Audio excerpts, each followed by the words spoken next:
Muy bien, pues bienvenidos al primer debate del Jacobino. Acabamos de empezar este proyecto. Como ya sabréis, habéis visto en las redes, conoceréis nuestros perfiles de redes. Luego al final haremos un recordatorio. Y estrenamos el canal con dos invitados excepcionales. Por un lado tenemos a Félix Ovejero, doctor en Ciencias Económicas, profesor de Filosofía Política y Metodología de las Ciencias Sociales, colaborador habitual del Mundo y revista de libros. Ha escrito más de una docena de libros, de los que me gustaría destacar y recomendar por su especial pertinencia en el debate de hoy, la trilogía de Contra Cromañón, sobre nacionalismo, ciudadanía, democracia, La deriva reaccionaria de la izquierda y tu último libro, Sobrevivir al naufragio, el sentido de la política. Muchas gracias, Félix, y bienvenido. A vosotros por invitarme, muchas gracias.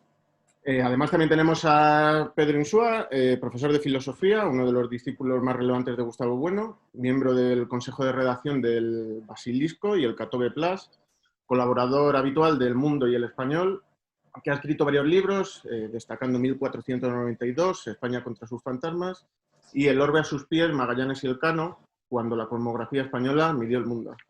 Muchas gracias también a ti, Pedro, y bienvenido. Encantado de estar aquí con un programa con este nombre, del Jacobino. Muy sugerente. Pues bueno, nos metemos ya en faena, presentados los invitados, y estrenamos esta serie de debates hablando de la extraña fascinación de la izquierda española por el nacionalismo. A modo de introducción vamos a tratar el kit de la cuestión.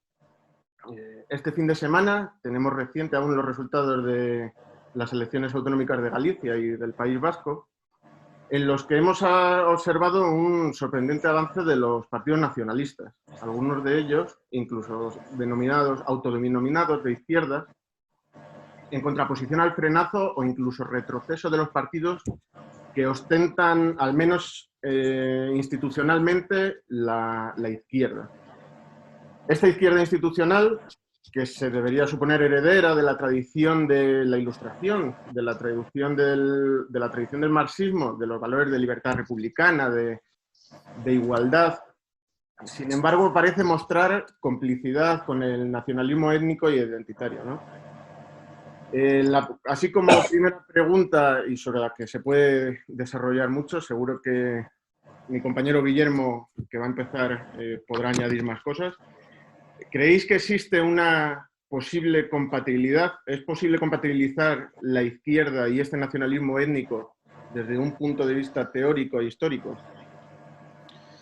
Bueno, muy buenas a todos. Lo primero de todo, muchas gracias, Javi, por la presentación. Gracias a Félix y a Pedro por aceptar la invitación. La verdad que, bueno, da un poco de vértigo y a la vez es un honor, ¿no?, estar con dos personas que la verdad que no es por regalarles los oídos, porque la verdad es que lo saben y además creo que es un hecho, ¿no? Son dos maestros de la materia, ¿no? Que no me vienen a la cabeza dos posibles mejores invitados, ¿no?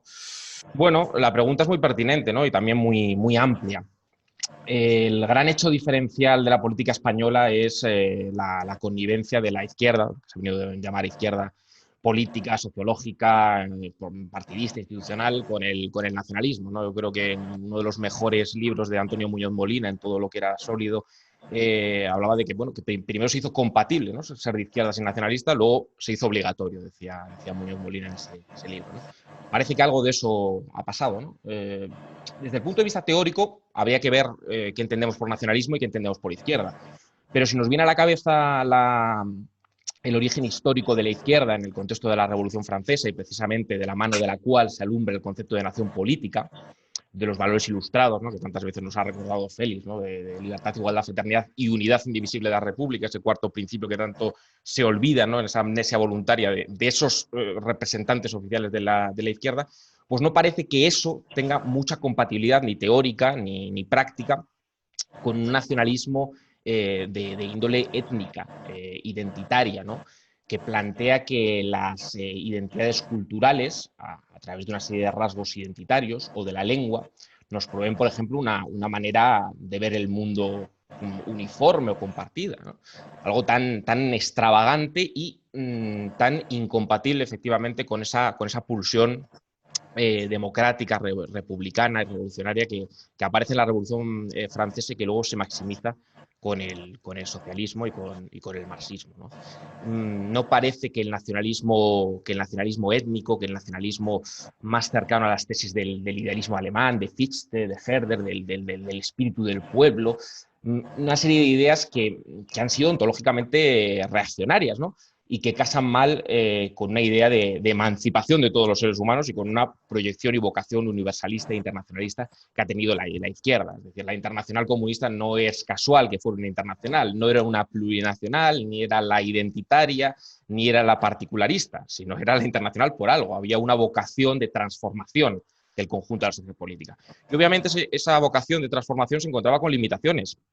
Y los estados-nación pues, son producto de una serie de decantaciones históricas más o menos arbitrarias, porque las fronteras pues, tienen un componente arbitrario, que duda cabe, ¿no?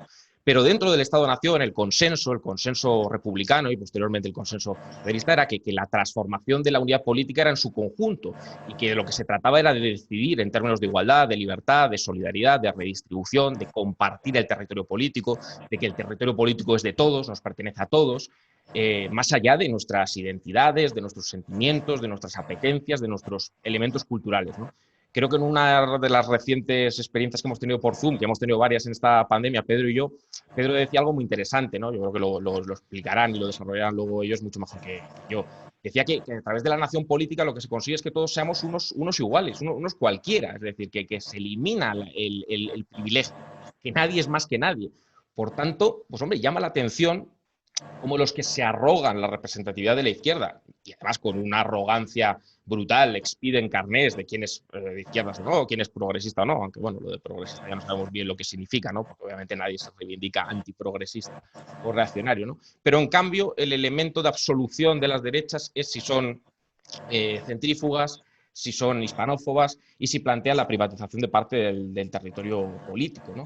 Ideas tan disparatadas como que en una demarcación administrativa, porque se decía antes que la frontera es algo arbitrario, hombre, pues una demarcación administrativa en la que se organiza el Estado-nación, pues eso es todavía más arbitrario. Las comunidades autónomas, algunas son eminentemente artificiales, o todas, podían haber sido otras. La organización podía ser departamental, podía ser provincial, si vamos a la lógica más histórica, ¿no? de España, ¿no? Entonces, la comunidad autónoma es algo totalmente artificial, ¿no? Y a partir de ahí, propugnar que hay una identidad compartida, uniforme y monolítica, y que a través de esa identidad, que la da la lengua o no, ¿no? Porque, bueno, hay una unidad de decisión, un demos autoconstituido que ya tiene derecho, es acreedor esa parte del territorio político, a sustraerlo de la decisión conjunta de los conciudadanos. No parece que haya nada en la tradición de la izquierda desde la Revolución Francesa en adelante que case con eso. En cambio, hay una fascinación absoluta que, bueno, la explicación es muy compleja, ¿no? Porque es algo muy irracional, puede caer del lado del cálculo electoral, del cortoplacismo electoralista, puede caer del lado de la sociología, puede tener algo que ver, efectivamente, con una alianza estratégica frente al franquismo que algunos han confundido con una connivencia o una uniformidad, una identidad de proyectos, cuando no es así, ¿no? Cuando el nacionalismo dio un golpe de Estado contra la Segunda República, cuando se ha habido algo parecido al fascismo, además de Falange en España, ha sido el Estat català, vemos los escamots, como el Partido Nacionalista Vasco está fundado por un febril y cerril racista como Sabino Arana, como Heribert Barrera era un señor que era racista, como el propio Estat català que hablaba antes fue un represor de trabajadores y de obreros. Es decir, como ni siquiera en la historia esas complicidades encuentran fundamento. Pero desde luego, desde el punto de vista teórico e ideológico, la contradicción es flagrante, pero en esa contradicción estamos claramente instalados. Creo que es la contradicción que hay que no cabalgar, como diría el otro, sino combatir y desanudar.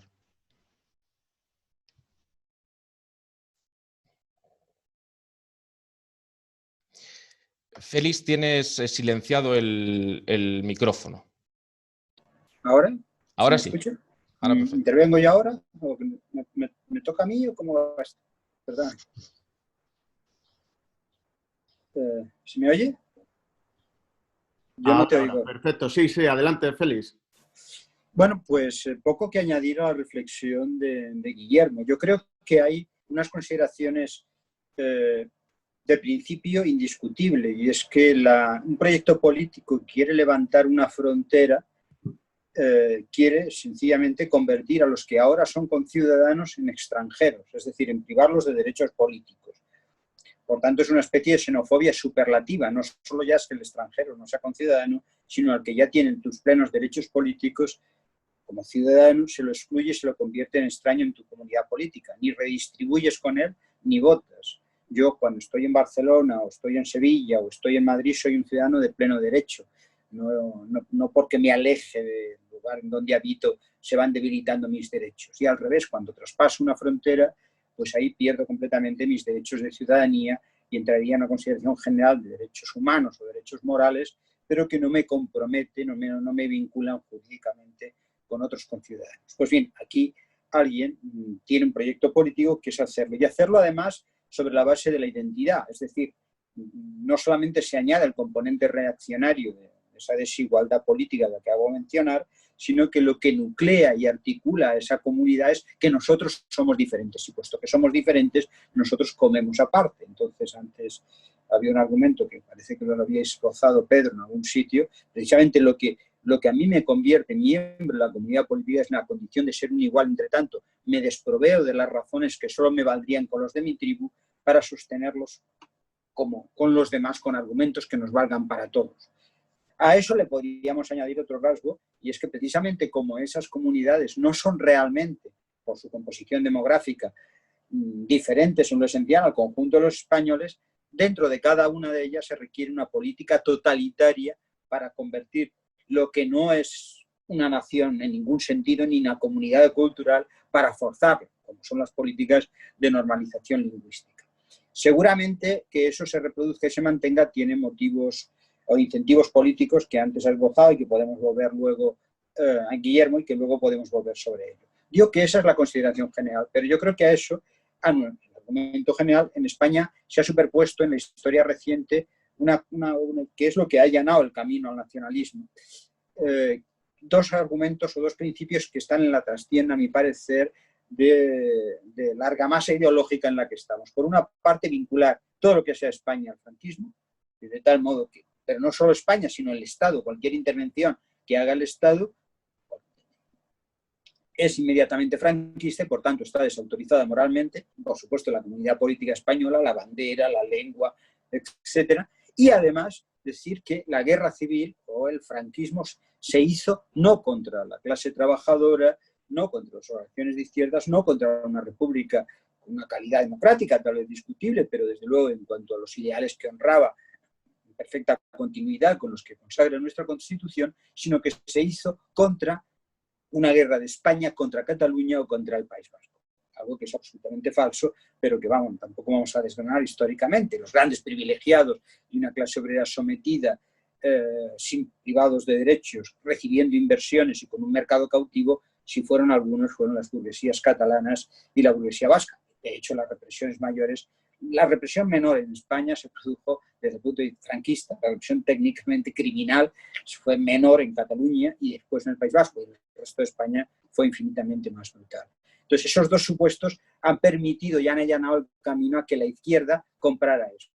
Si la izquierda, desde las primeras elecciones generales, y ahí incluimos al Partido Socialista, hubiese marcado línea de un trazo, es decir, estos son unos apestados por sus procedimientos y por su contenido ideológico, sí, las concreciones históricas como lo que sucedió con Miguel Ángel Blanco, y ahora celebramos el triste aniversario de aquella barbarie, ese cauce popular que en ese momento espontáneamente salió de decir estos no son los nuestros, esos tipos atentan contra nuestra comunidad de ciudadanos, nada de lo que ha sucedido en el País Vasco, yo diría que el paisaje político gallego sería bien diferente. Es decir, la izquierda, desgraciadamente hoy, su moraleja va a ser, esto de las últimas elecciones, es que hay que ampliarse, hay que recuperar el voto nacionalista. Y con eso lo blanquea, lo naturaliza y inicia un camino en donde prácticamente no hay un espacio, no hay nadie que esté hoy haciendo lo que correspondería a la izquierda, que es recuperar un discurso frontal y crítico frente al nacionalismo, que está muy fundamentado histórica e ideológicamente, que se corresponde con la realidad histórica reciente,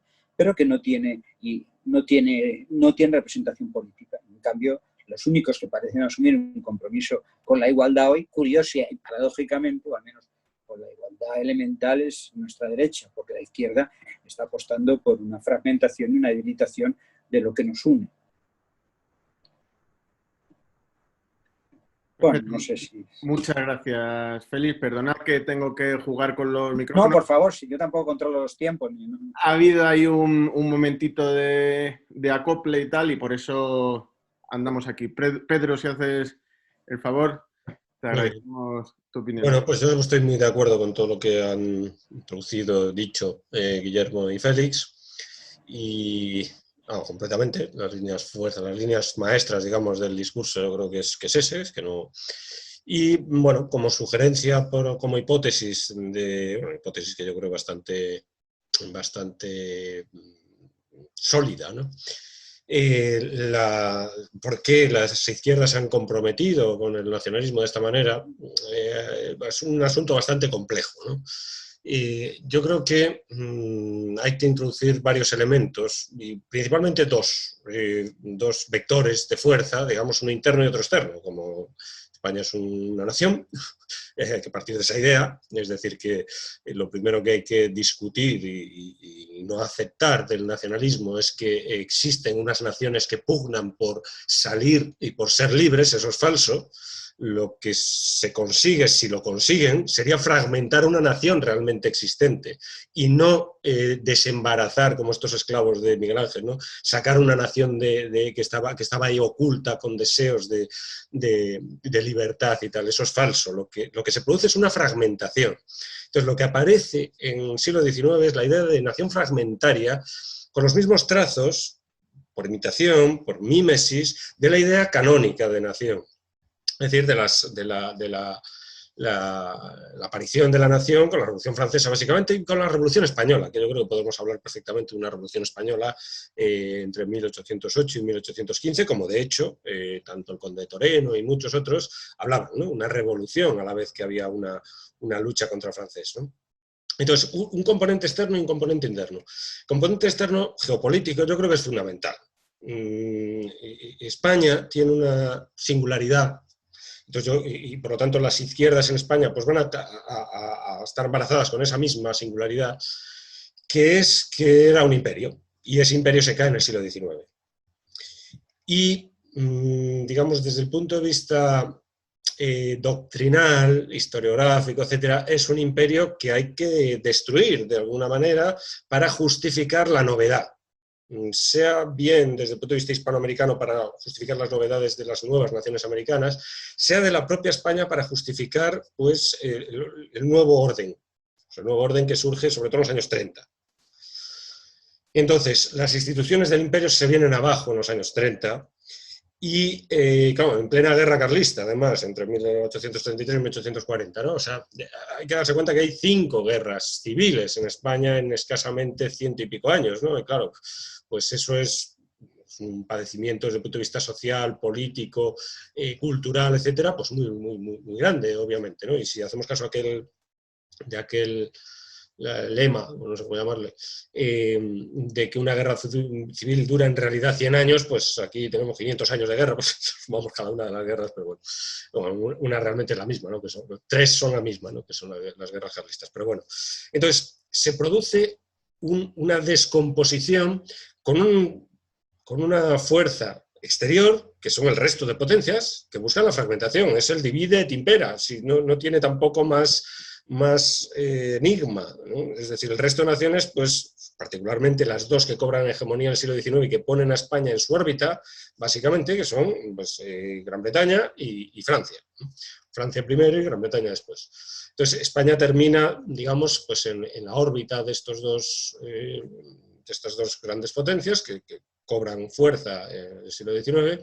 Y después en el 20 pues ocurre lo mismo, pero digamos cambia el eje geopolítico hacia Estados Unidos y la Unión Soviética. Y la guerra civil quizás desde el punto de vista geopolítico se podría explicar por ese pugna entre la Unión Soviética y Estados Unidos por hacerse por control de Europa Occidental, sencillamente. Y la guerra civil sería un momento más de esa pugna, ¿no? Entonces, o sea, Washington, estar en torno a Washington o estar en torno a Moscú.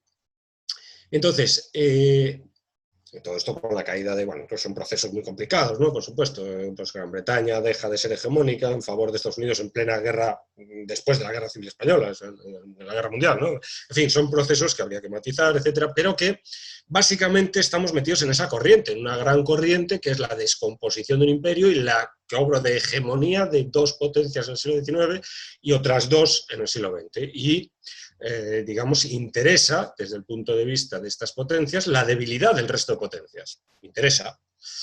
Y entonces España está ahí. Y entonces, pues eso es un factor muy importante, yo creo, el divide et impera, ¿no? Por ejemplo, en la transición, yo creo que Iván Vélez acaba de sacar un libro al respecto, ¿no? Sobre la influencia de, que ya Garcés lo había notado perfectamente. Joan Garcés había sacado un libro que se llama Soberanos Intervenidos y que había, además, un libro no testimonial, no con testimonios, no funcionando con testimonios, sino con documentos de la OSS, los documentos internos del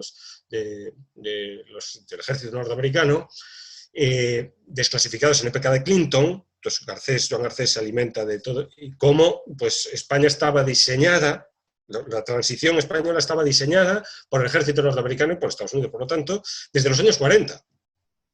Desde los años 40, un gobierno largo socialista, etcétera, etcétera. O sea, está perfectamente diseñada por el ejército norteamericano.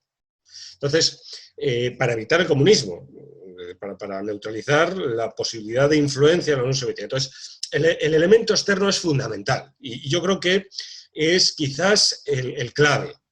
Quizás el clave. Pero bueno, no es el único, obviamente. Entonces, hay una dinámica interna.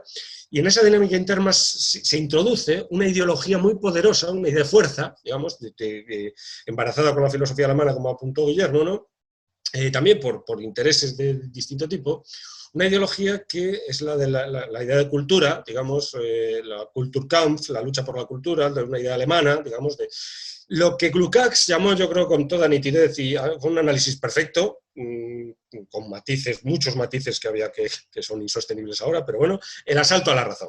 La corriente irracionalista es la tercera alternativa, digamos, al fin y al cabo, que es la alternativa que termina en el holocausto nazi y que acaba ahí, y era la tercera vía, digamos, frente a la Unión Soviética y frente a la Europa liberal, a la Europa, a Estados Unidos liberal, al capitalismo, digamos, más o menos, para hablar así en términos gruesos, habría que matizar muchísimo todo esto.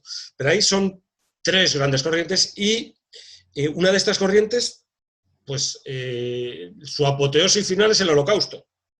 Y esta corriente no solamente alimentó a Alemania y el nazismo alemán no es el nazismo alemán que se volvieron locos de repente todos los alemanes, no, está alimentado por una ideología que no es solamente alemana.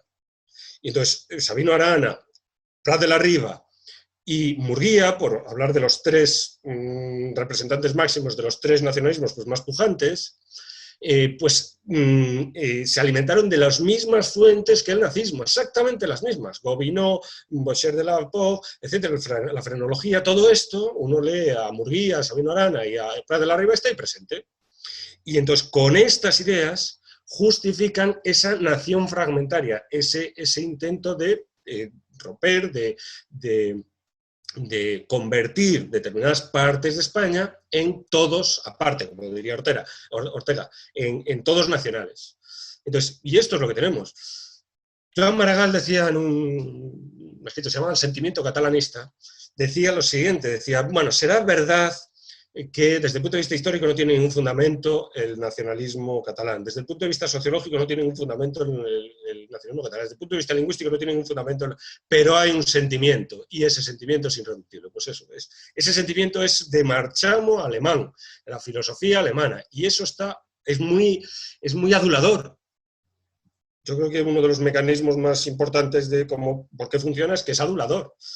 Y entonces, pues, esto ligado a la leyenda negra antiespañola, sobre todo en las izquierdas, pues esa especie de cóctel pues, ha hecho que, digamos, el oído de determinadas corrientes de izquierdas en España siempre se preste a esos nacionalismos, ¿no? Fragmentarios. Entonces, bueno, más o menos por ahí irían los tiros un poco así, grosso modo. Perfecto, muchas gracias, Pedro. A esta ecuación, además, ahora en un siguiente bloque vamos a añadir el Estado-Nación, ¿no? Tradicionalmente, el Estado-Nación ha sido el espacio de realización de los proyectos tanto republicano como socialista, ¿no?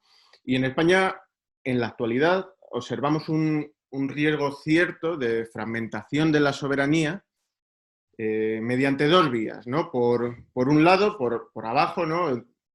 En la dinámica que comentaba Pedro, por concesiones a los nacionalismos fragmentarios, cesiones de competencias. Luego ya hablaremos en una tercera parte del modelo territorial, ¿no? Pero además luego también tenemos las cesiones de soberanía por arriba, a la Unión Europea, ¿no? En el intento de creación de un espacio supranacional. Como anécdota, no sé hasta qué punto, porque con esto del confinamiento, pues la información que hemos tenido cada uno ha sido selectiva y yo he preferido desconectar un poquito. No sé hasta dónde llegaron estas declaraciones, pero Merkel dijo algo así, creo que es casi literal, hace unos días, como que el Estado-Nación no tiene futuro. Entonces, la pregunta sería, ¿hacia dónde se dirige el Estado-Nación, ¿no? Esta herramienta de transformación tradicional de la izquierda, ¿no? ¿Cuál es su futuro? ¿Y cuál sería en este futuro el papel tanto de la izquierda como de estos nacionalismos que hablamos? Te dejo otra vez la palabra para que empieces tú, Pedro, y sigas en esa línea. Bueno, pues sí, vamos a ver. Efectivamente, esos dos vectores son muy importantes. El socavamiento de la idea de soberanía nacional pues, tiene lugar a través de esas dos líneas, ¿no? Fundamentalmente hacia el género y hacia la diferencia, digamos, por hablar en términos así aristotélicos, la diferencia específica. Entonces,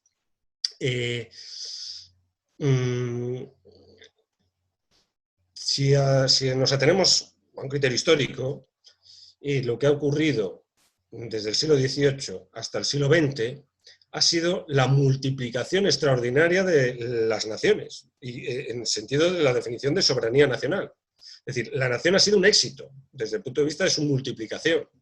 En el siglo XVIII pues había unas 16, 20, vamos a suponer, sociedades políticas más o menos con cierta estabilidad, con cierta pujancia, con cierta que podía tirar líneas, digamos, oceánicas, etcétera, etcétera, ¿no? 20, 25, vamos a poner, está tirando para arriba, ¿no? Ahora hay también, por supuesto, unas diferencias en las hegemonías y en el poder de cada una de estas soberanías importantísimo, ¿no? Pero hay 215 por ahí soberanías políticas reconocidas y con asiento en la ONU, pues 180 y tantos o 190 y pico, ¿no? Taiwán está ahí que no es reconocida por la ONU y cosas así, ¿no? Con ciertas anomalías y cosas que son reconocidas por la ONU que son de lo más pintoresco, ¿no? Como la Orden de Malta, que es una soberanía. En fin. Entonces, desde el punto de vista histórico, digamos, teniendo en cuenta la realidad política actual, el campo político actual, desde su consideración histórica, hay más fronteras que nunca. Esto de que la idea de frontera, pues hay que desecharla, no sé qué, que no más frontera. Bueno, la idea de este Imagine, ¿no? El John Lennonista del Imagine, imagina que no hay frontera, bueno, los imaginarás, pero cada vez hay más, las fronteras son más fuertes. Entonces, Merkel habla como canciller alemana. Entonces, en la medida que dice eso, está haciendo una especie de teología política, está poniéndose en una tesitura completamente utópica, en cuanto dice eso, porque, digamos, ella sí tiene interés lo que digas en cuanto que canciller alemana, en cuanto que representa la soberanía nacional alemana. Y eso no se extingue ni con el Tratado de la Unión, no se extingue para nada, es más, se refuerza aún más. Esta idea de que los tratados anulan la soberanía es completamente absurda, es ridícula. Un tratado precisamente supone la pujanza de las soberanías. Pujanza en la medida en que seas capaz de sostener ese tratado y ese tratado, en la medida en que lo sostenga, no te perjudique. Si tú piensas, como pasa con Gran Bretaña, que el tratado te va a perjudicar, pues sales de ahí y no estás vulnerando ningún derecho de absolutamente nada. Ha habido una confusión tremenda aquí con esto, ¿no? Precisamente por hacer mimes y por hacer una especie de de asimilación, ¿no?, con lo que es el tema catalán, ¿no?, el Catexit, que llamé yo en alguna ocasión, ¿no?, el Brexit y el Catexit. Cataluña, la fragmentación de Cataluña supone la vulneración de los derechos de todos los españoles, porque supone arrancar la titularidad soberana de unos ciudadanos, de nuestros conciudadanos, de todos nosotros, de un trozo de territorio. Y entonces, pero Gran Bretaña no es un trozo de Europa. Gran Bretaña es una soberanía total, completa, que firma un tratado y que puede salir de él perfectamente, o perfectamente, bueno, con todos los problemas, no perfectamente, por supuesto, el resto de estados intentarán presionar para que salgan unas condiciones más ventajosas para el resto de los que están ahí presentes, pero que es una situación completamente diferente, la que marca el tratado. Entonces, aquí se ha, por así decir, pero es una visión completamente ideológica en el sentido de Marx, en la deformación total y absoluta de las categorías políticas, ¿no? Es decir, se presupone que la categoría política importante son bien las regiones, bien que se le da una categoría casi eterna, ¿no? Es decir, no hay problema para hablar de la eternidad de Cataluña o la eternidad de Galicia. Ahí no hay problema. O sea, se habla con una tranquilidad. Digamos, el mismo que te dice que España es una cosa, un invento, una nación pues inventada, ¿no?, como decían los padre e hijo, hombre, estos del periódico ¿cómo se llaman? Nacho Escolar, los Escolar, ¿no? Castilla es una nación inventada. Castilla es una nación inventada. Pero Galicia no son eternas, por lo que se ve, y Cataluña y tal. Entonces, esta arbitrariedad completamente histórica y sobre todo irracional, porque es arbitrario, o sea, y porque pues tan inventadas Galicia y tan inventadas España, sí, porque claro que es que eterna no hay nada, desde el punto de vista de las sociedades políticas, toda sociedad ha surgido, naturalmente. Entonces, se proyecta, digamos, una naturaleza subespecie eternitatis de estas y de Europa también. Europa es la Europa sublime, ¿no? La Europa es la ilustración, la Europa es la razón, la Europa es una situación también que está subespecie eternitatis. Y, sin embargo, se socavan para socavar las bases de algunas de estas naciones. Tampoco es general, porque eso es la apariencia también, pero están tratando de socavar, digamos, desde el punto de vista ideológico, pues la potencia de algunas de estas soberanías. Entonces, claro, España está muy afectada desde el punto de vista de esta fragmentación, de esta idea de su fragmentación, mucho más que Alemania, por ejemplo. En Alemania pues está el partido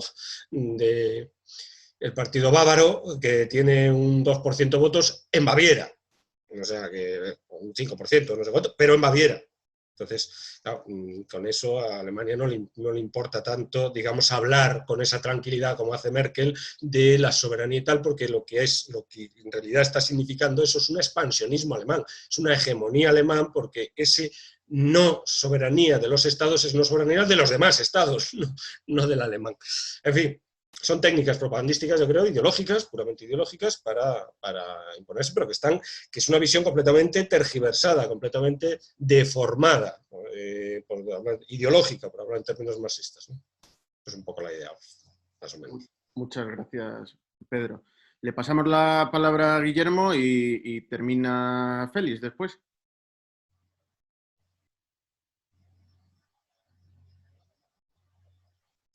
Yo creo que se escucha ahí, ¿no? Perfecto. Sí.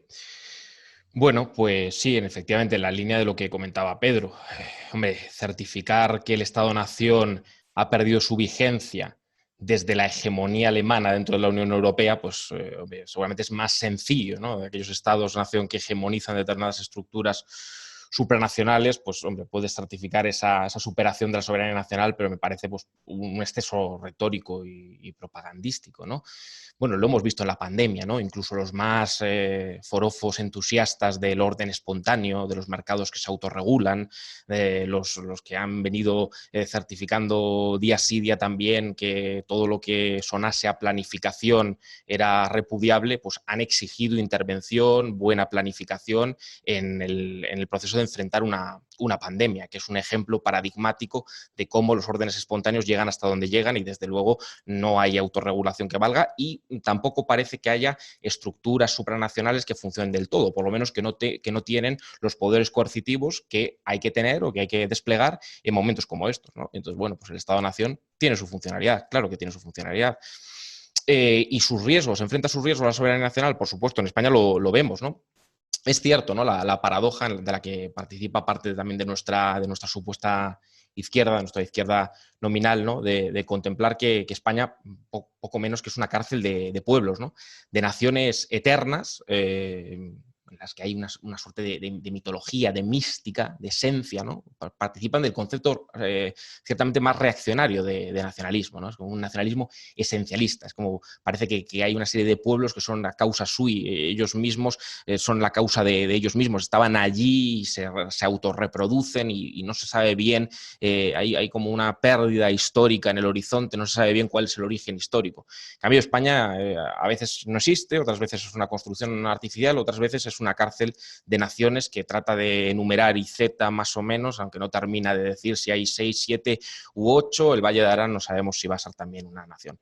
Bueno, esto es una broma, ¿no? Como diría aquel nefasto presidente que tuvimos, la nación es un concepto discutido y discutible. Aquí basta con tener unos rudimentos, ¿no? Diferenciar la nación política, de lo que estamos hablando en el Estado-nación en España y tantos otros, que es con sus limitaciones, de las que apuntaba antes, pues un consenso de que redistribuimos conjuntamente, de que las transferencias de renta se llevan a donde más se necesitan, o eso es lo que debería hacerse, que se redistribuye con Extremadura no porque sale a cuenta o no sale a cuenta, sino porque hay una necesidad de infraestructuras ferroviarias en Extremadura, no porque nos apetezca o no nos apetezca, porque un Estado no va de una cuestión de apetencias o de sentimientos. Si no hace falta darse golpes de pecho o caminar emocionados ante banderas, ¿no? Como alguna vez dijo Fernando Sabater, o llorar, es decir, que quien quiere emocionarse está muy bien y obviamente España tiene una historia y una cultura compartida, solo faltaba que no permitiésemos una emoción en torno al hecho nacional español cuando precisamente lo que se nos contrapone a la nación política, que es una nación plural como todas, porque la uniformidad y el monolitismo identitario solo existe en la cabeza de un nazi, en la cabeza de un racista. Es decir, quien piense que Cataluña piensa como un solo hombre o siente como un solo hombre o editorializa como un solo periódico, pues tiene un problema. Tiene un problema con la ciudadanía compartida, tiene un problema con la democracia, tiene un problema con la ilustración y tiene un problema con las nociones más básicas de nación política. No, es que una nación no es eso. Eso es una tribu, ¿no? Volviendo otra vez a Fernando, ¿no? Me venía a la cabeza ahora cuando decía, no, si no se trata de que País Vasco y Navarra se anexionen para crear una tribu, sino que sigan unidos, como unidos están al resto de partes de España. Y la unión ya existe, es España. Y es una unión precisamente que no se basa en las exigencias de monolitismo identitario, sino y tampoco en fórmulas tan artificiales y artificiosas como eso de plurinacionalidad, que no son más que filtros, seguramente hablemos luego de ello, filtros para blindar el privilegio y la desigualdad. España es una nación plural y tiene que ser una nación laica desde el punto de vista de las identidades. Oye, se puede no sentirse, señor Torra, español, pero es español. Es español, la ciudadanía es una condición de hecho y compartimos un territorio político, sobre ese territorio político decidimos todos en pie de igualdad sin privilegios. Con lo cual esa primera amenaza, ese primer vector de amenaza frente a la fragmentación de la soberanía nacional, pues es enormemente peligroso, más que nada porque la alternativa es eso, la fragmentación ¿en qué? En pequeñas naciones en un contexto internacional irrelevantes para la gran capital transnacional, es decir, ¿cuál sería el futuro, ¿no? A nivel geopolítico? ¿Qué función iban a tener esas Cataluña o País Vasco? Es decir, ¿cuál? La de dar un paso más allá del dumping fiscal ya existente dentro de España y crear una suerte de paraíso fiscal tras culminar la fragmentación territorial, es decir, ¿cuál es el futuro? O simplemente pergeñar un proyecto de tribalismo identitario y etnicista en el que los impuros, los que no cumplan con una serie de filtro identitario, étnico, sean expulsados. porque bueno, alguna vez también Félix lo ha comentado, es que el problema de los 8 o 10 apellidos más comunes en Barcelona es que son los Pérez, Martínez y García, los mismos que en Madrid. Entonces, claro, ni siquiera la fábula de la uniformidad identitaria tiene un problema, que casa con el principio de realidad, que es con lo que suele casar el nacionalismo.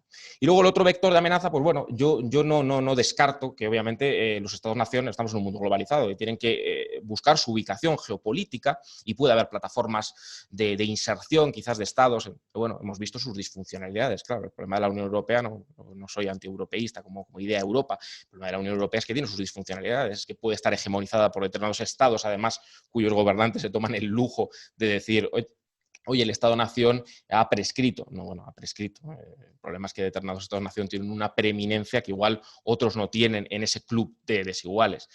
Pero obviamente hay un riesgo, incluso desde la óptica de cómo enfrentar el capitalismo financiero y plantear alguna solución en términos de mayor igualdad, de mayor justicia social, pues no tiene ningún sentido la fragmentación de los Estados-nación en pequeños mini-estados, que es realmente lo que ideológicamente planteaban los teóricos más radicales de la secesión desde el punto de vista del neoliberalismo de la escuela austriaca, ¿no? Personas pues, con ideas tan disparatadas como podía tener Hans Hermann Hoppe, que planteaba que el mejor modelo de organización estatal era la isla, la ciudad-estado, Luxemburgo, Malta. Bueno, en esa tradición ideológica, igual, la idea plebiscitaria de que un grupo de ciudadanos se pueden reunir en cualquier sitio y decidir no redistribuir con el resto de conciudadanos, pues puede tener su encaje, su justificación. Desde el punto de vista del marxismo, del materialismo, de la izquierda, pues no hay ningún fundamento, porque claro, no hay derecho a autodeterminación tampoco en España, que es una democracia liberal plena. Entonces, lo que hay es un intento de desplegar un derecho, una facultad, un privilegio de secesión. Hay que plantearlo sin trampas, muy a las claras y sin hacernos trampas al solitario, decirlo. Yo quiero secesionarme porque no quiero redistribuir con el conjunto de conciudadanos, ¿no? Es que la ciudadanía no se filtra a través de las apetencias o de los sentimientos, sino del hecho político, de pertenecer a la comunidad política vigente, ¿no? Aunque haya gente que diga, uy, pues igual no me apetece pagar impuestos y redistribuir con Extremadura, ¿no? Pero claro, es que eso es un Estado.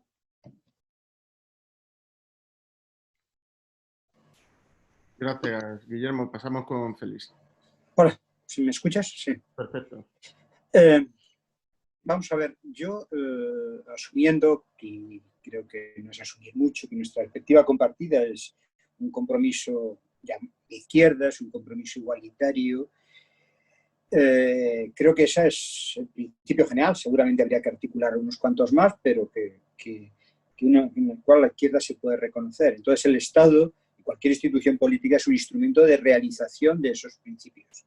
El Estado-nación lo ha sido y lo es durante mucho tiempo. Es una unidad de decisión política y una unidad de redistribución. Es decir, todos los que estamos dentro de unas fronteras tomamos decisiones que nos comprometen a todos porque nos afectan a todos y nos sentimos vinculados por ellos, y lo hacemos apelando a unos principios de justicia, pues si hay, uno de los ejemplos que citaba, si redistribuimos los recursos y aquellos hay una catástrofe, una desgracia, o sencillamente individuos más necesitados, redistribuimos los recursos entre todos en función de esos criterios, porque los principios de justicia son compartidos, es decir, se aplican dentro de ese perímetro.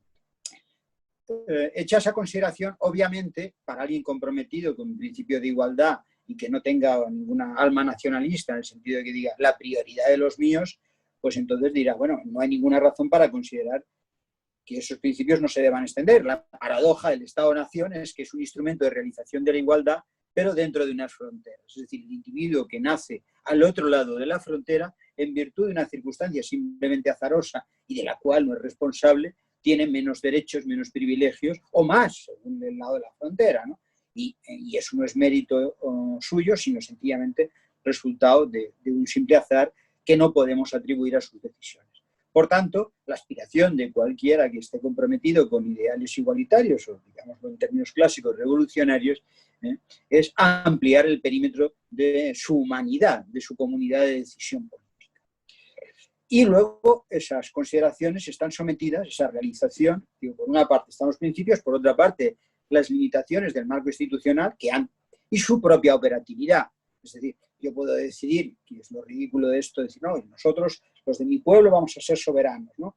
Y vamos a declararnos libres de energía nuclear, o nosotros vamos a ser pacifistas. Oiga, esto es ridículo porque es como si mi comunidad de vecinos se declara pues, pacifista hippie. Bien, usted no solo importa que ustedes pueden tomar las decisiones, sino que las decisiones sean realizables y factibles, sino tener poder sobre esas decisiones que usted toma. Es evidente que un pueblo, una comunidad limitada, no tiene capacidad de ejecutar sus decisiones porque su perímetro de realización de los proyectos políticos es muy limitado y sencillamente no puedes poner impuestos tú cuando el de al lado decide no ponerlos. Entonces, ese es el tercer reto, ¿no?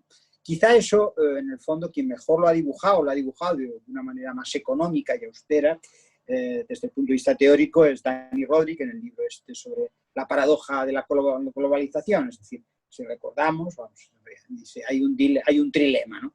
Tenemos por una parte la soberanía de las naciones, ¿no? La posibilidad de nosotros tomar, de decir nosotros, por otra parte la globalización, es decir, un proceso que desbordan y esas cosas, y de otra parte una democracia, ¿no? Los valores que nosotros podemos tomar las decisiones. Y dice Rodríguez, nosotros podemos escoger dos de esos tres, y en la soberanía y a su vez con la democracia, y entonces tenemos que renunciar a una cierta globalización y, en fin, ya podemos hacer todas las combinaciones posibles que él va haciendo.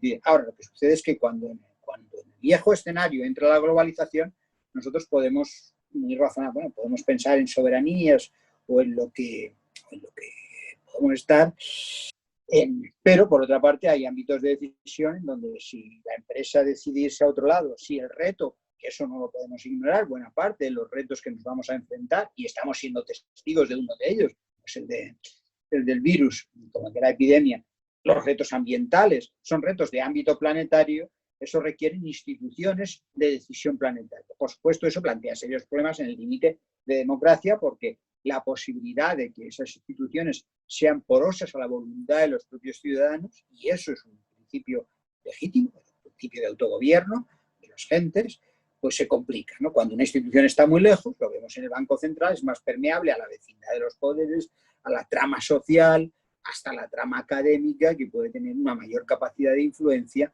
y las decisiones son más opacas. Eso sin duda es un complicado y es un problema de que tenemos que conseguir que ese control democrático en algún sentido, y que no sea miope, que ese es otro problema, es decir, que no se piense en el corto plazo, porque los ciudadanos estamos mal, bueno, por consideraciones que no vienen al caso, pero por la configuración de nuestras propias democracias, somos poco ciudadanos en algún sentido, pues ese problema está ahí, ¿no? Entonces, en esa tensión, por supuesto, habéis dibujado perfectamente esa paradoja de los nacionalistas que prefieren que los gobiernen autoritariamente desde Berlín o desde donde sea, y que les dictaminen cualquier cosa, a tomar muchas decisiones como las toman dentro las que toman sobre las propias comunidades autónomas y sobre el conjunto de España en España, ¿no? Pero bueno, eso es, y juegan a esa locura que antes creo que esbozaba Guillermo al final, de la Europa de las regiones, que eso es inmanejable a poco que uno supiera de teoría de la decisión social, porque es complicado agregar decisiones tan dispersas de entidades tan diferentes. Entonces, claro, mi consideración ahí es muy austera. Es decir, yo creo que lo ideal es establecer, no tengo problemas en embornar la soberanía, siempre que pueda mantener cierto tipo de control, en esa transición. Admito el ruido de esos procesos. Es evidente pues, que la capacidad de influencia de Alemania es notable. También es verdad que las capacidades de bloqueo de pequeñas comunidades políticas es alta, dadas las reglas de decisión de la propia Unión Europea. Esa ampliación de la comunidad de iguales a mí me interesa, porque me interesan los viejos principios. No ignoro que en ese proceso o en esas transiciones la influencia es desigual y los principios a veces se ven obligados se debilitan, ¿no? Y lo deseable es que eso se ve.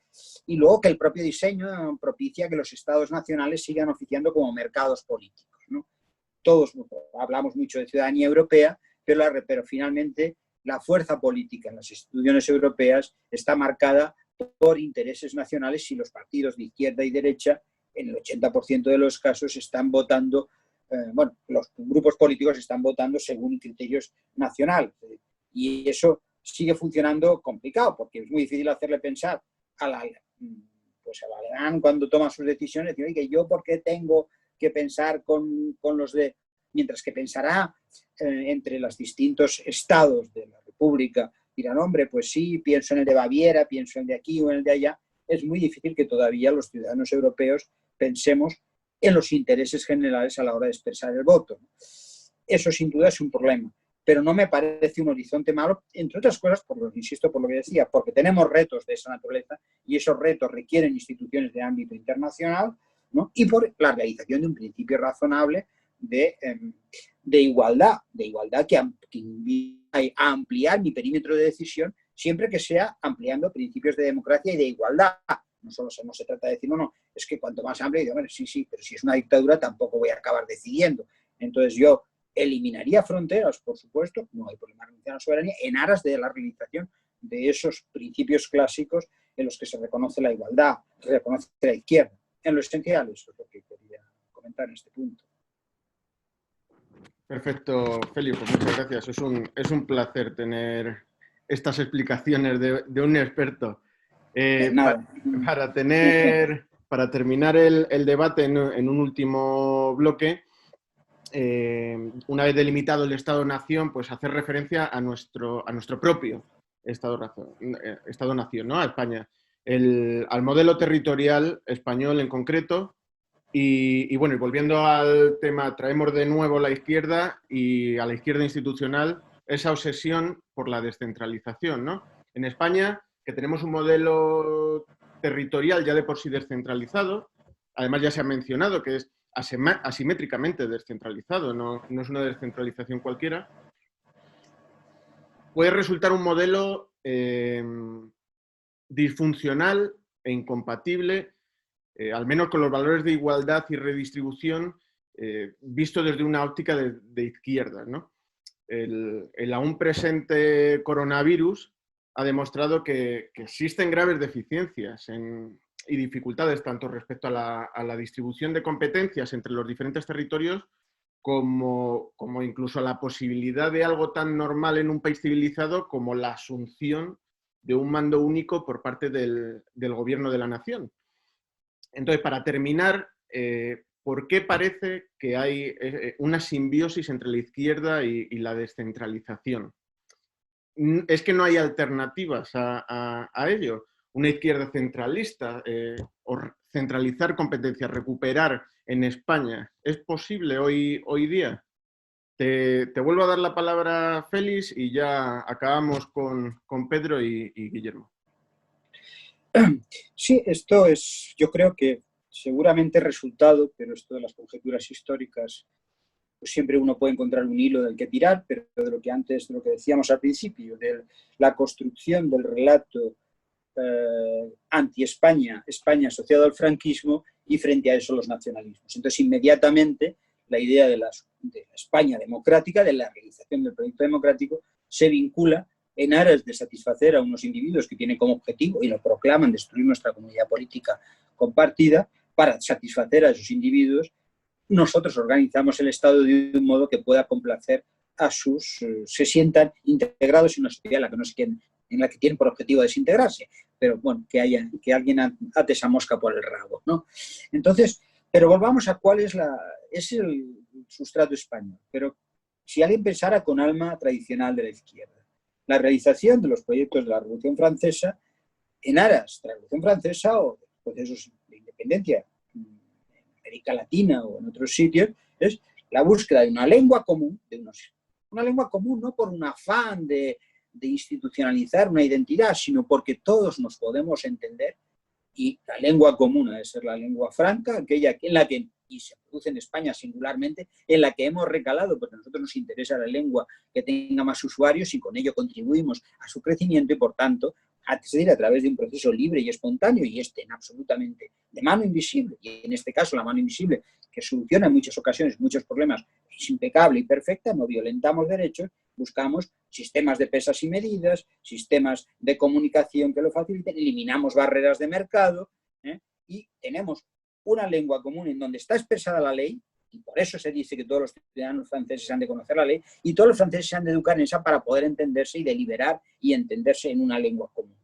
Y si tuviéramos aparatos que nos tradujeran inmediatamente, pues no habría ningún problema para alguien que tuviera una mirada laica acerca de este tipo de asuntos, como es mi caso. Entonces, tradicionalmente, esa búsqueda de tramas compartidas, y en el caso francés es maravilloso, por supuesto, en ocasiones por ahí se van colando misticismos nacionalistas, o sencillamente lo que sucede a veces es que, como resultado del roce y el trato, se acaban convergiendo en pautas de comportamiento comunes, pero por procesos espontáneos, y en ese caso no hay reproche moral, a nadie le están imponiendo que converjamos en una convención, ¿no? No sé si habéis dado cuenta, que soy maniático de buscar teoría social en tontería, pero cierto día hemos convenido que el dedo significa que hemos terminado una conversación de Messenger. Nadie dijo que esto era así, pero todos hemos reconocido esa convención y ya no le das la brasa al tío que sigue ahí, dice, ya me ha metido el dedo y se acaba el cuento, ¿no? Pues en convenciones culturales funcionamos así, acabamos convergiendo en pautas, como resultado de unos cauces que se han creado. Eso ha sucedido. Además, un proceso, tradicionalmente el federalismo, ha supuesto la debilitación de las herramientas redistributivas de la izquierda. Si cada una comunidad autónoma puede poner impuesto de sucesiones, nadie tiene impuesto de sucesiones. Si cada una pudiera establecer sus leyes laborales, pues sería terrible, porque las empresas serían aquellas que nos volvieran al siglo XIX y los niños pudieran trabajar. Si cada una puede establecer leyes ambientales para atraerte las empresas, pues entonces cada uno establecería que se podría degradar el medio ambiente y la vida compartida. Es un eterno dilema del prisionero. Precisamente para eso hemos construido el Estado, para que aquello que nosotros no queremos hacer y tenemos la tentación de hacer y que consideramos indeseable, pues lo hemos diseñado para reprimir, para reprimirnos, pero desde nuestra propia voluntad de reprimir nuestra parte peor. Es decir, hemos construido el Estado con esa intención. Las barreras de mercado, si queríamos un desarrollo de las fuerzas productivas que permita riqueza y redistribución, no puede ser que encontremos que al atravesar una comunidad autónoma volvamos casi a un régimen feudal en donde tenga que cambiar pues, las leyes o las tramas locales porque aquí va a otro mundo, ¿no? Hay economías de escala y nos permite a lo mejor tener un servicio, bueno, como funciona maravillosamente el servicio de trasplantes, ¿no? Si yo dijera, no, nosotros nos vamos a trasplantar el corazón, pero solo los de mi escalera. Dice, hombre, pues la cosa se complica, ¿no? Si en cambio tenemos un sistema de reciprocidad general razonablemente coordinado, entonces frente a eso, ¿qué se ha utilizado? La palabra descentralización, que suena a convención democrática, a más democrática. No, aquí hay muchas trampas, ¿no? Primero porque había restricciones tecnológicas que ya han desaparecido. Es decir, antes es que había que hacer unos papeles en Madrid. Ya no hay que hacer unos papeles en Madrid porque tengo la pantalla aquí enfrente y puedo tener un cierto control perfecto de mi casa, desde mi casa de los presupuestos generales del Estado porque me caben en un puerto USB. Es decir, que esas situaciones se dan. En cambio, el poder local es una fuente de nepotismo, de corrupción. La corrupción está asociada a los poderes locales, y eso lo hemos visto a través de los ayuntamientos. Si examinamos dónde hay la corrupción, se produce ahí. Entonces, esas situaciones ya no sirven, ¿no? Ese supuesto aumento de la calidad democrática. Hay decisiones que se pueden tomar más descentralizadamente, es posible, pero no hay ninguna razón de principio. Y en cambio lo que sí se produce es una situación de terrible, que es lo que ha pasado en nuestro país, que es que, ¿qué sucede? El caso de la lengua es más paradigmático. Si yo puedo establecer una legislación lingüística para alentar las diferencias, tengo una barrera de mercado. Un español no puede trabajar hoy en su país y eso es el principio de igualdad relevante. Todo lo demás está subordinado a eso, en virtud de sus méritos y sus talentos, ¿no? ¿Por qué tengo yo que ir a Galicia, si voy a Galicia, si hay una lengua común? Si alguien dice que quiere que la administración lo trate, pues habrá una ventanilla en donde habrá un tipo que lo trate. Bueno, pues bien, pero no creo que podamos decir, bueno, pues el caso de Mallorca, a mí es que si no me operan en catalán, pues entonces ya este señor no. Hombre, no, usted lo que pasa que sí, ¿qué se produce en esos casos?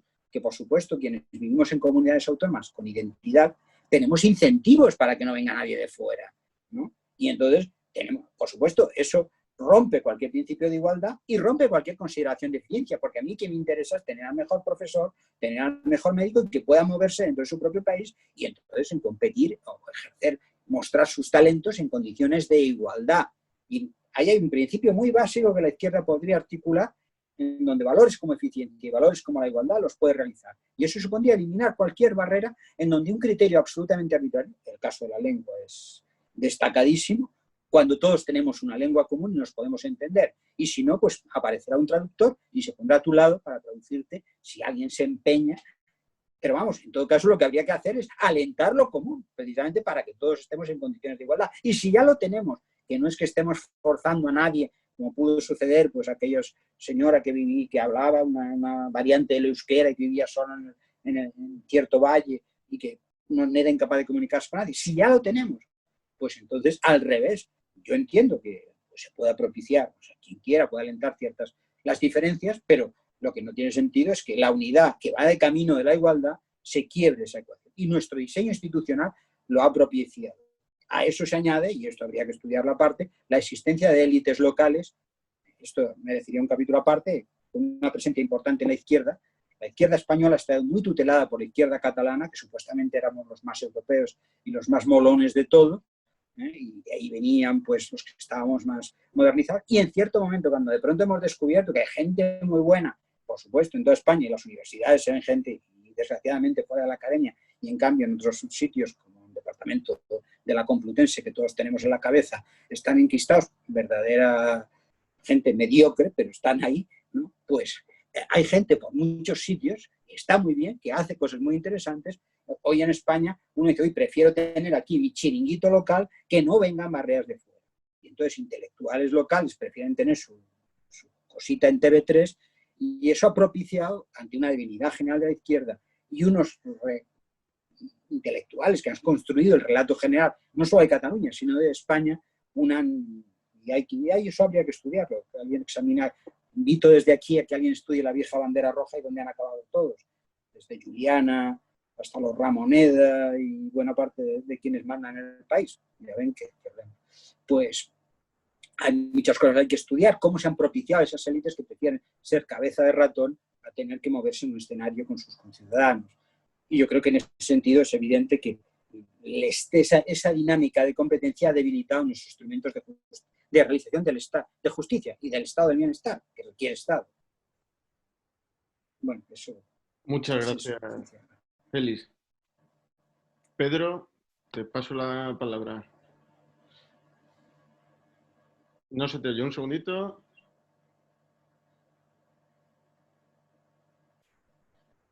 ¿No te sale para quitar el silencio?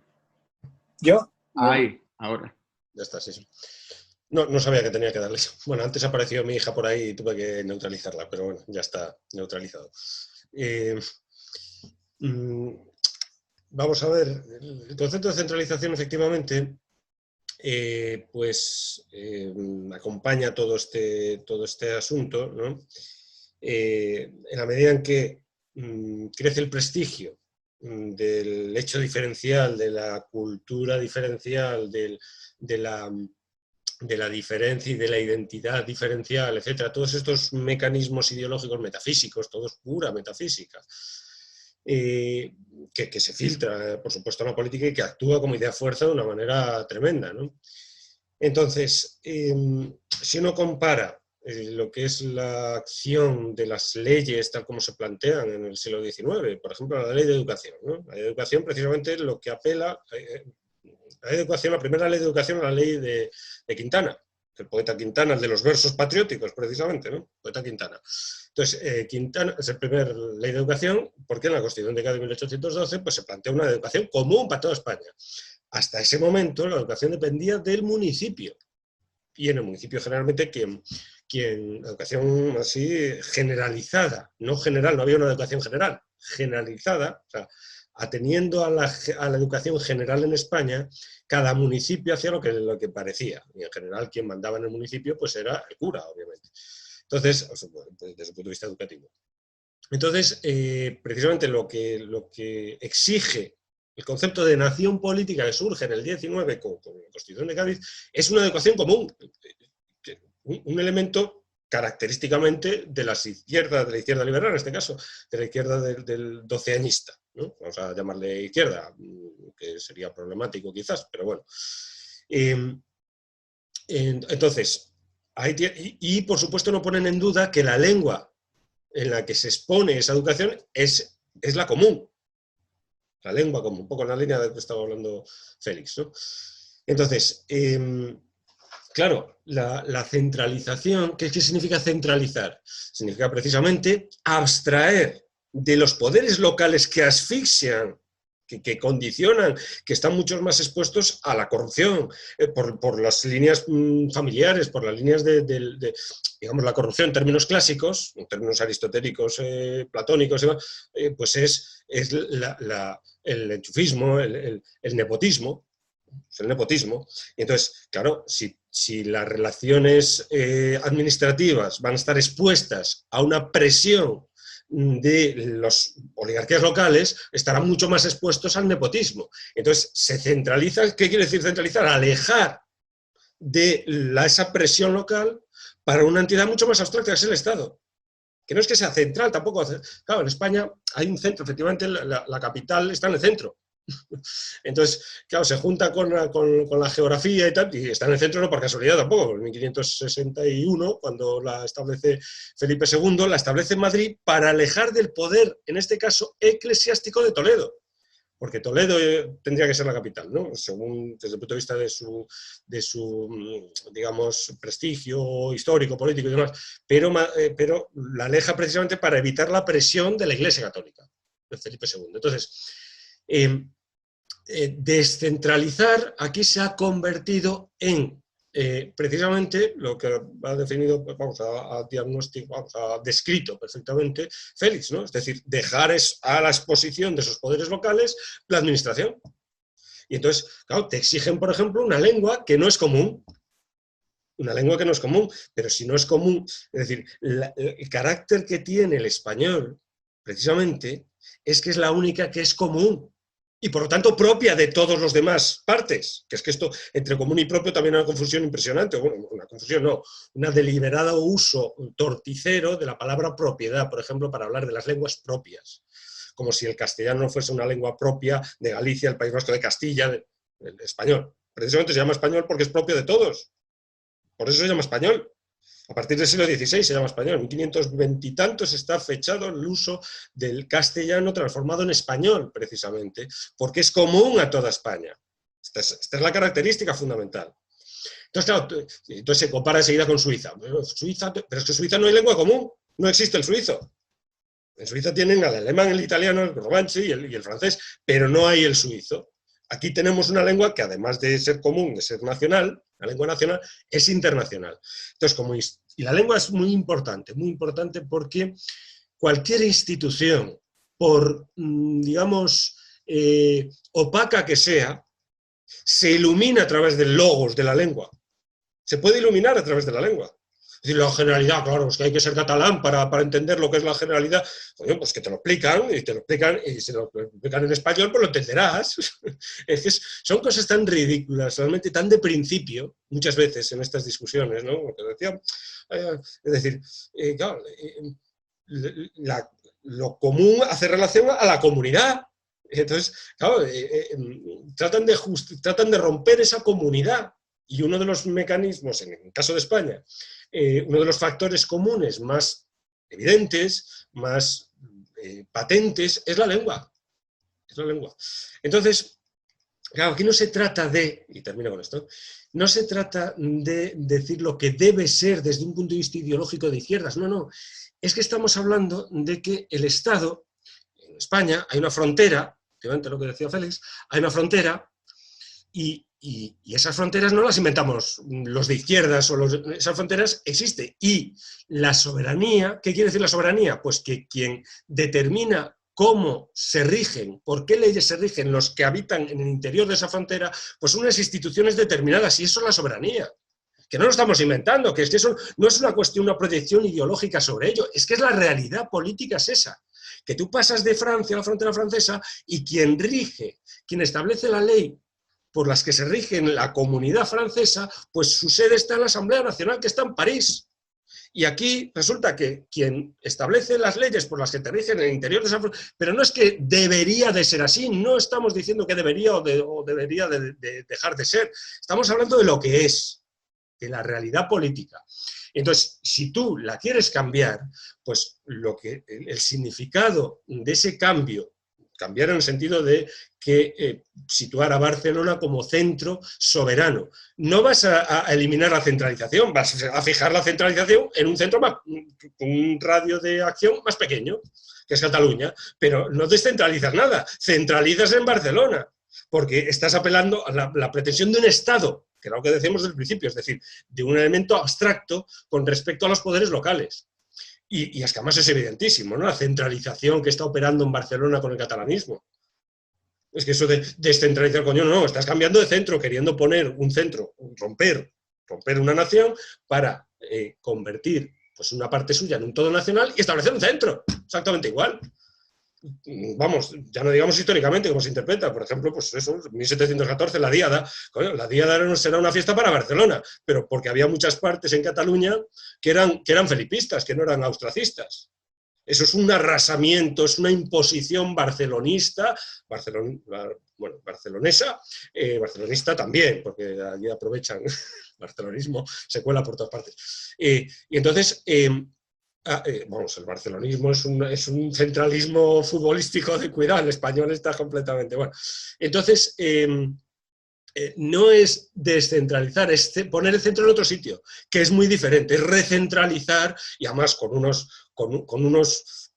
obstáculos desde el punto de vista burocrático mucho más fuertes, a empezar la propia lengua catalana, bueno, desde las bases de Manresa. Si es que esto, diciendo, las bases de Manresa dicen lo siguiente, que no puede ocupar un cargo público en Cataluña que no sea catalán y hable catalán.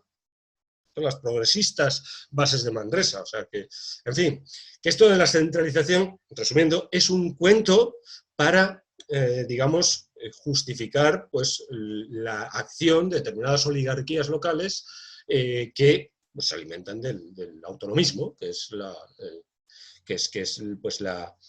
digamos, el zeitgeist, el espíritu de nuestro tiempo desde el punto de vista político en España. Y en fin, la descentralización es una pura excusa. Pues muchas gracias, Pedro. Para acabar, Guillermo, ir cerrando el debate. Sí, bueno, yo un poco en la línea de lo comentado, que yo creo que es bastante profuso y bastante completo. Efectivamente, descentralización, como otras palabras, federalismo, confederalismo, parece que han adquirido el carácter de palabras mágicas, ¿no? Poco menos que de sortilegios. No se sabe bien qué terminan significando, ¿no? Lo que sí que está claro es que forman parte del pack ideológico de una supuesta izquierda que expide carnés, como decíamos antes, del buen y el mal progresista, ¿no? El otro día este chico, Errejón, en un tuit ponía que, claro, el problema del descalabro, del populismo y que haya sido barrido electoralmente por el original, vamos, por el nacionalismo étnico, tanto en Galicia como en País Vasco, se debe a que no ha habido un proyecto suficientemente populista que baraje dos conceptos esenciales, que son los innegociables, que son confederalismo y plurinacionalidad. Claro, esto tiene una traducción, que al final el Estado no se ha descentralizado. El Estado lo que ha ocurrido es que se ha terminado en España y se está terminando centrifugando. Lo que acontece es una verdadera centrifugación del Estado, ¿no? Hay algunos ejemplos paradigmáticos. El de la política lingüística yo creo que la ha definido perfectamente y con detalle tanto Félix como Pedro. Efectivamente, utilizar una lengua que no es la común, cooficial, como barrera de entrada para que, si quieres, en términos de clase, para que parte de los trabajadores españoles, para que buena parte de los trabajadores españoles tengan una parte del mercado nacional vedado. Es decir, es la institucionalización de la desigualdad y del privilegio. El tema fiscal es un tema paradigmático. Es decir, cuando las comunidades autónomas, cuando tienen transferida la competencia de fiscalidad, cuando todo el mundo tiene esa competencia, nadie la tiene en verdad. Y la fiscalidad es un instrumento que, mal que bien, es uno de los pocos en un contexto de globalización en el que la política monetaria, pues dentro de la política económica, pues hemos perdido la soberanía monetaria y la soberanía fiscal, pues de aquella manera, ¿no? Porque ya hay bastantes posibilidades de deslocalización de empresas entre los estados, por ejemplo, pues, la Unión Europea, pues tenemos Luxemburgo, tenemos Holanda, tenemos Irlanda. Pero es que en España esa deslocalización interna se promueve por parte de la izquierda, que luego habla de redistribución, habla de fiscalidad progresiva. ¿Pero qué fiscalidad progresiva, por ejemplo, si tenemos el impuesto de sucesiones o el de patrimonio, todos en manos de las comunidades autónomas que compiten a la baja, por supuesto, para derogarlos de facto? Y luego tienen los arrestos de decir que los que están en contra de la redistribución son los otros, ¿no? Que efectivamente tienen más claro una idea de igualdad formal que nuestra izquierda reaccionaria, ¿no? Por tomar prestado el título de Félix, ¿no? Claro, es decir, hay determinados impuestos que especialmente son los más progresivos que han sido derogados de facto, que han desaparecido, que existen nominalmente. Ahí lo enseña Pedro, gran ensayo, que os recomiendo que leáis y compréis, que es importante ahora comprar también en esta época. Bueno, hay ejemplos múltiples, ¿no? Nos podemos ir al concierto económico y al convenio navarro. Eso ya es el culmen, la quinta esencia de la reacción, pero sin embargo es una vaca sagrada. Nadie puede osar discutir esto, ¿no? Incluso se buscan todo tipo de artificios justificativos. No, bueno, pero es que Franco lo eliminó. Bueno, pues tampoco. Es un elemento históricamente erróneo. El resto foral no desaparece en las 3 provincias vascas y en Navarra. O sea, no desaparece las 4. Con lo cual, y además, ¿qué argumento histórico es ese? Como Franco hizo, hay una asimilación entre Franco y España. Luego se dice, no, es que la izquierda siempre ha sido federalista en España. Pues otro error. Pues ni siquiera la Segunda República, que tanto se usa y se manosea en la historia sentimental, pues era un Estado que con sus disfuncionalidades también desde el punto de vista de la organización territorial, pues era un Estado integral o regional, que con sus limitaciones y tuvo sus problemas, no era un Estado federal, que hay que traducir lo que significa federal. Claro, nos tienen que traducir lo que significa federal. Pero no era un Estado federal. Lo que hubo de federal fue la constitución prácticamente non nata de la Primera República y cómo terminó la Primera República con el desborde cantonalista que sigue arraigado. Porque en España sigue arraigado, no solo es de las comunidades autónomas con hegemonía nacionalista, es en todas, ¿no? Lo vemos en el Congreso de los Diputados. Parece que si quieres poner encima de la mesa la financiación de Extremadura, la financiación de Cantabria o el tema de la España vacía o vaciada o de la despoblación, hay que ir con el qué hay de lo mío. Y hay que presentar un árbol genealógico de pureza identitaria. Yo soy de aquí, como si los derechos nos los daban las raíces, ¿no? Como decía Steiner, yo no tengo raíces, soy una persona y me muevo, como si naciéramos, nos reprodujésemos, muriésemos en un mismo sitio, en una demarcación administrativa concreta y los derechos brotaran de ahí. Eso es una cosa ultra reaccionaria, pero en cambio nadie desde la supuesta izquierda osa tocar esto, ¿no? Para el concierto económico, los derechos históricos de los territorios forales. Pues una cláusula que seguramente encierra en 6 o 7 palabras la reacción más pura y más dura, es defendida por la izquierda sin ningún tipo de problemas. Y esto existe en todos los lados, ¿no? Parece que la política en Cataluña, como poco, versará sobre la reivindicación de un pacto fiscal para no redistribuir. Bueno, pues esa descentralización, ese supuesto federalismo que siempre es asimétrico, porque por supuesto no se admite que haya una lealtad, que obviamente es ontológicamente imposible, que haya una lealtad de las partes con el todo. A los hechos nos remitimos y al principio de realidad, eso está visto. Y desde luego nadie habla de una regla de prevalencia, de que incluso en los estados federales, cuando hay un conflicto de competencias entre los estados federales y el Estado federal, pues prevalece la norma de que prevale. Pero bueno, se han defendido pues, barreras de entrada lingüísticas que vedan a los propios inmigrantes, que obviamente suelen formar parte de estratos socioeconómicos más bajos, y que se introduce la lengua cooficial, la lengua no común, como una barrera adicional de integración aparte de la renta. Esto lo defienden unos señores que se dicen socialistas, que se dicen de la izquierda transformadora, marxistas, y que lo que son realmente son una serie de entusiastas del neofeudalismo. Porque es el neofeudalismo o el cantonalismo y una serie de fragmentaciones que lo que han hecho es debilitar enormemente el Estado como instrumento de igualdad, como instrumento de redistribución, como instrumento de solidaridad. Y esto se ha expandido. Obviamente la derecha, esto ya sería otro debate, no es ajena a esto, ¿no? Y también ha participado, ¿no? Cuando se dice, es que esto se dice mucho en redes sociales, es que tú dices esto porque eres de Madrid. No, perdóneme, señor idiota. O sea, no, da igual, es decir, da igual de dónde sea. Es decir, es que yo no sostengo mis posiciones políticas en torno a mis orígenes. ¿Qué cosa racista es esa? Pues no. Una de las cosas buenas de Madrid es que somos más o menos todos muy mestizos. Madrileños de muchas generaciones hay pocos, ¿no? Pero importa recuperar poder y competencias para el Estado, como decía Pedro. El Estado, o sea, no se trata del centro, puede haber un centro en otro sitio. Para el Estado. El problema de Madrid precisamente es que Madrid, dentro del Estado de Autonomías, como comunidad autónoma, también se ha aprovechado del rompecabezas fiscal de dumping, de insolidaridad y de bloqueo a la redistribución. Y en eso quizás a veces Vox ha sido más pertinente o más perspicaz a la hora de impugnar ese sistema de centrifugación que bloquea la igualdad, que bloquea la solidaridad, que bloquea la redistribución y que tiene de izquierdas absolutamente nada, si seguimos sosteniendo por izquierdas algo que entendamos mínimamente reconocible. Y bueno, no me enrollo más, por eso vamos a intentar desde este canal, si no nos lo cierran después de este magnífico debate, pues reivindicar una izquierda distinta, ¿no? Un Estado central fuerte precisamente para recuperar un poco de solidaridad, de redistribución, de libertad. Bueno, pues acabamos por aquí. Os doy voz por si queréis decir algo. Vamos a acabar. Muchísimas gracias por estar con nosotros, por la clase magistral, ¿no? Al final el debate coloquio se convierte en clases magistrales, ¿no? Con invitados de vuestro nivel.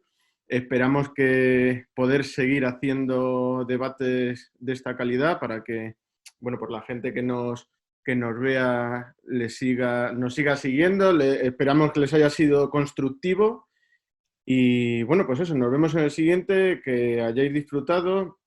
Podéis seguirnos en redes, ya estamos tanto en Twitter como Facebook, Instagram. Esto empieza a rodar, es @eljacobino.es en todas las redes que he mencionado. Y bueno, y luego pues en el canal de YouTube, que iremos colgando todos los debates, que serán más o menos con este formato.